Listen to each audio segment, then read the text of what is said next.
क्या हो जब डीमन किंग की बेटी इतनी ज़्यादा काइंड हो जाए कि उसको इविल बनाने के लिए एक जादुई पोशन बनवाना पड़े, और अगर वो पोशन पूरे कासल में फैल जाए तो क्या होगा?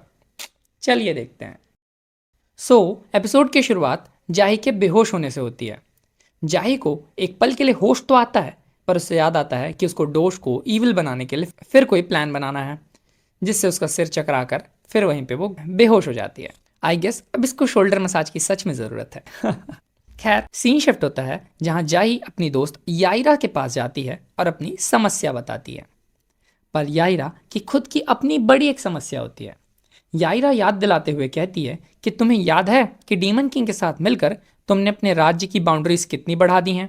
जाही कहती है हाँ बिल्कुल। तो याइरा कहती है अब राज्य कितना बड़ा हो गया है ये भी तुम्हें आइडिया होगा। जाही पूछती है हाँ पर ऐसा क्यों? याइरा कहती है अब राज्य इतना बड़ा हो चुका है कि अटेंडेंस की कमी पड़ने लगी है और सारा काम हमारे जिम्मे आ चुका है। पहले हम चुड़ैलों को जादू के लिए यूज किया जाता था, पर अब हम चुड़ैलों को झाड़ू के लिए यूज किया जाता है। तुम सोच भी सकते हो हम कितना थक चुके हैं। पर याइरा दोस्ती के खातिर जाही को सजेस्ट करती है कि ठीक है, तुम मेरी जूनियर मूस के पास जाओ, वो भी एक नवसीखिया है पर वो काफ़ी टैलेंटेड है। वो पहुंच जाते हैं मूस के पास और मूस ने जाही के बारे में काफ़ी डरावनी कहानियां सुनी होती हैं।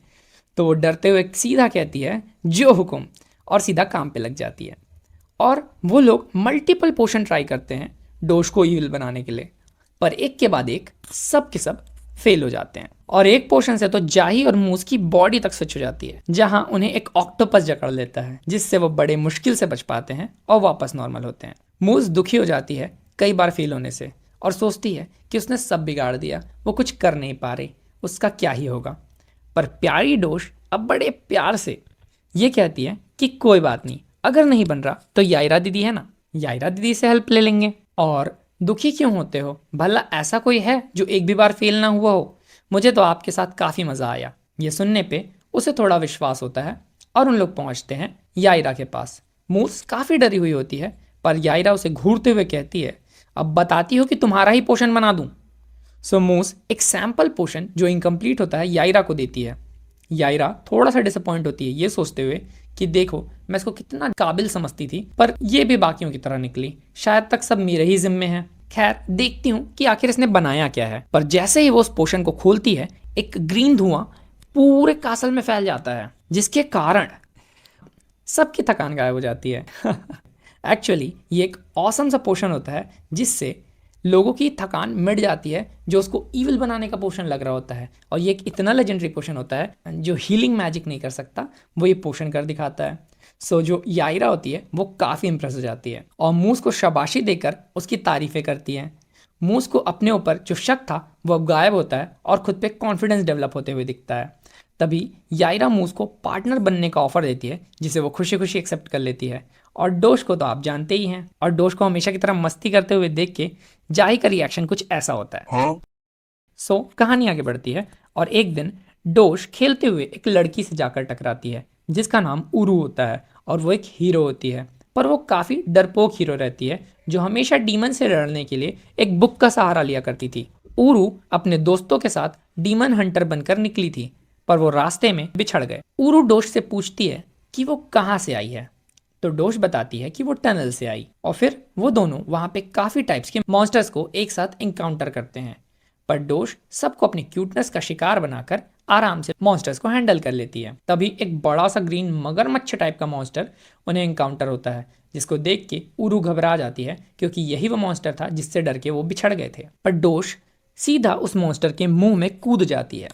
तभी उरू की बुक भी वहां गिर जाती है, पर उरू को अपने पापा का ख्याल आता है जो खुद भी एक हंटर हुआ करते थे, जिन्होंने अपने सारा लाइफ एक्सपीरियंसेस को इस बुक में लिख दिया, और वही उरू की इंस्पिरेशन बने जिससे उरू ने हीरो बनने का फैसला किया। तो इस बार वो डरने के बजाय हिम्मत दिखाते हुए उस मॉन्स्टर का मुंह खोलती है डोश को बचाने के लिए, और डोश बाहर आती है एक लकड़ी के साथ। डोश के हाथ में वो लकड़ी देखती है तो उरू पूछती है ये क्या है। डोश बताती है कि ये मॉन्स्टर के मुंह पे फंसा हुआ था। उरू देखती है कि डोश अपने बारे में सोचे बिना एक मॉन्स्टर की हेल्प करने के लिए सीधा उसके मुंह में कूद गई, और उरू रियलाइज करती है हीरो होने के लिए कोई बुक फॉलो करना ज़रूरी नहीं है, बस एक सच्ची चाह चाहिए किसी को बचाने के लिए। और डोश उरू की इंस्पिरेशन बन जाती है। तभी उरू के दोस्त भागते हुए आते हैं और उनके पीछे एक बड़ा सा मॉन्स्टर आ रहा होता है। पर इस बार उरू रेडी होती है लड़ने के लिए और हिम्मत दिखाते हुए अपनी छोटी सी तलवार निकालती है, ये कहते हुए कि तुम लोग भागो डोश को लेकर, मैं इसको संभालती हूँ। पर तभी आर्यमान की एंट्री होती है और वो ऑरा फॉर्म कर लेता है। कैसे वो उस मॉन्स्टर को बड़े ही इजीली डिफीट कर देता है और सबको बचा लेता है और डोश को गले से लगा लेता है। और आर्यमान कहता है तुम लोग शायद तक वही हीरो की टोली हो ना जो पास के गांव से मुझे डिफीट करने के लिए निकली है। क्योंकि तुमने मेरी बेटी का ध्यान रखा इसलिए मैं तुम लोग को एक मौका ज़रूर देना चाहूँगा। पर उसकी ऑरा इतनी खतरनाक होती है कि उन लोग देख के वहाँ से दुम दबा के भाग जाते हैं, ये कहते हुए कौन हीरो, कहाँ का हीरो, हम किसी हीरो को नहीं जानते। और वो वहाँ से बहुत तेज़ी से भाग जाते हैं। और इसी के साथ ये एपिसोड बहुत ही फनी वे में एंड होता है, जहाँ डोश ने फिर एक नई सीख दे दी हमें कि हीरो बनने के लिए एज ज़रूरी नहीं है और ना ही साइज ज़रूरी है। जो मैटर करता है वो है हमारा दिल, जिसको काफ़ी लोग नज़रअंदाज कर देते हैं। सो कैसा लगा गाइज आप लोग को ये स्टोरी? और अगर आपको ये स्टोरी बढ़िया लगी तो फिर मिलते हैं नेक्स्ट एपिसोड के साथ। और कहाँ मिलेंगे? और टाकोस्ती चैनल पर। सो तब तक के लिए सी या एंड थैंक्स फॉर वॉचिंग।